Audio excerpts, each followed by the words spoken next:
Assalamualaikum warahmatullahi wabarakatuh. Perkenalkan, nama saya Kadarsah, guru SMK Negeri 4 Tasikmalaya yang mengampu mata pelajaran Administrasi Infrastruktur Jaringan kelas 11 TKJ semester ganjil tahun pelajaran 2022-2023. Pada kesempatan kali ini saya akan membahas dan menjelaskan bahan pembelajaran siswa tentang memahami konsep routing. Baik, langsung saja. Tujuan pembelajarannya itu setelah mengikuti kegiatan ini, peserta didik mampu menjelaskan konsep routing. Yang kedua, mengklasifikasikan jenis protokol routing. Yang pertama, mengenal routing. Membangun sebuah arsitektur jaringan tentunya tak lepas dari perangkat-perangkat jaringan seperti switch, hub, router, dan lain sebagainya. Pada pertemuan sebelumnya, yaitu membangun arsitektur jaringan VLAN, kita sudah membahas mengenai fungsi switch.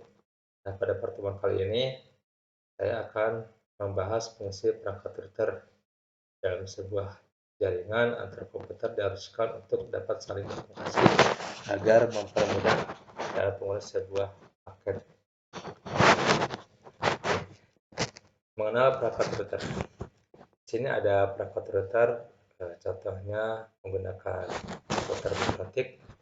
Nah, fungsi router itu sendiri adalah digunakan dalam jaringan berbasis teknologi CPI/IP, dan router dapat digunakan untuk menghubungkan banyak jaringan kecil ke sebuah jaringan yang lebih besar, yang disebut dengan internet network, atau untuk membagi sebuah jaringan besar ke dalam beberapa network, atau meningkatkan kerja dan mempermudah dalam melakukan manajemen jaringan.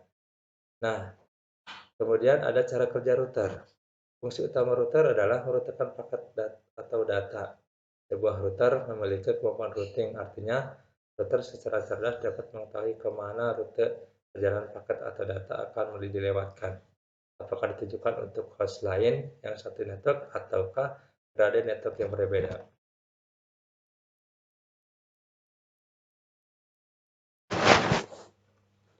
Nah, prinsip kerja dari router ada 4. Yang pertama adalah menggunakan alamat network yang berbeda pada semua port. Yang kedua, membuat tabel berdasarkan alamat layar network.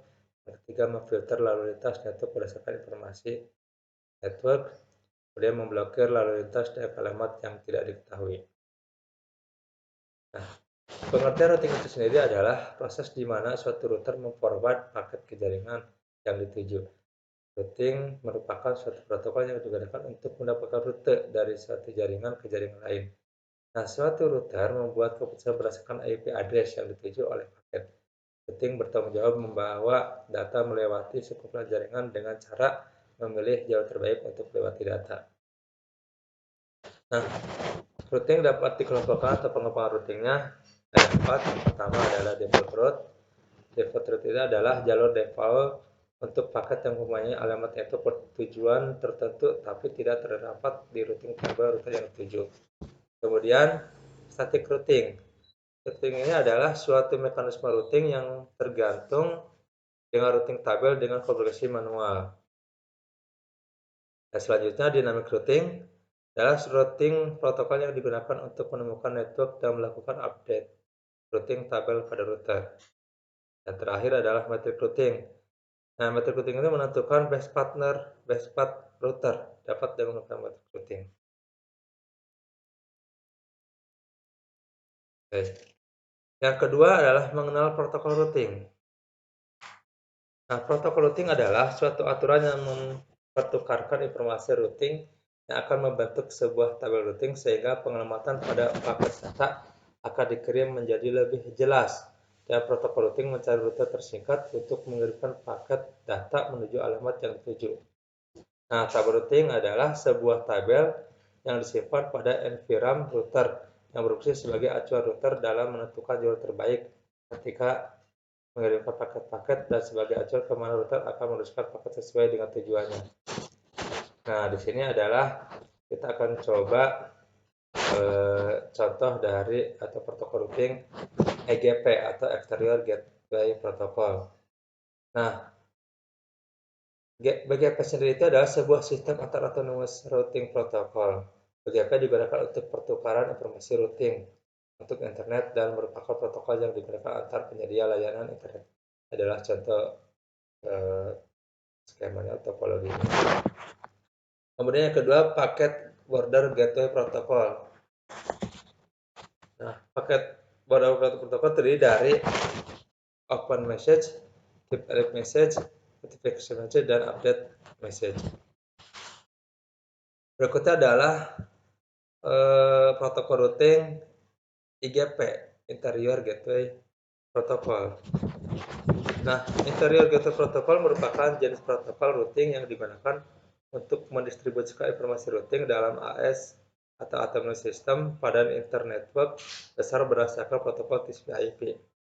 Nah, IGP menentukan bagaimana router dalam AS menukar informasi routing dengan router lain dalam AS yang sama. Nah, IGP dikelompokkan menjadi dua jenis protokol routing, yaitu Distant Vector dan Link State, di mana Distant Vector dibagi lagi menjadi 4 bagian, yaitu RIP versi 1. RIP versi 1 itu maksudnya Routing Information Protocol versi 1 terdapat dengan algoritma Bellman-Ford, merupakan jenis routing protokol distant vector yang hanya dapat menangani 15 hop saja. Yang kedua adalah RIP versi 2. Jadi RIP versi 2 ini mendukung routing classful dan routing classless. Pada RIP v2 info subnet dimasukkan dalam perbaikan routing. Nah, RIP v2 mendukung variable length subnet mas VLSM. Nah, RIP versi 2 merupakan perbaikan routing multicast. Kemudian yang tiganya adalah IGRP. IGRP ini merupakan suatu penjaluran jarak antar vektor protokol. Kemudian yang keempat adalah IGRP, merupakan protokol iOS yang hanya dapat digunakan pada router Cisco. Nah, kemudian di IGP ini ada link state. Nah, link state ini adalah proses routing yang membangun topologi database-nya sendiri. Jadi sebuah link state routing adalah salah satu dari dua kelas utama protokol routing paket switching yang digunakan dalam jaringan untuk komunikasi komputer. Adalah contohnya OSPF, di mana OSPF itu adalah merupakan routing protokol standar terbuka. OSPF sebuah protokol penerjemah antar routing protokol atau rute redistribute. OSPF memanfaatkan algoritma SPF, di mana jalur terbaik adalah jalur yang mempunyai kumulatif cost yang paling rendah berdasarkan metrik dari cost yang berbeda-beda antar vektor.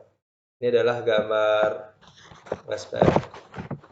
Kemudian ada ISIS adalah System Intermediate to Intermediate System, protokol routing yang dirancang untuk memindahkan informasi secara efisien ke dalam jaring komputer, sekelompok komputer yang terhubung secara fisik atau perangkat serupa.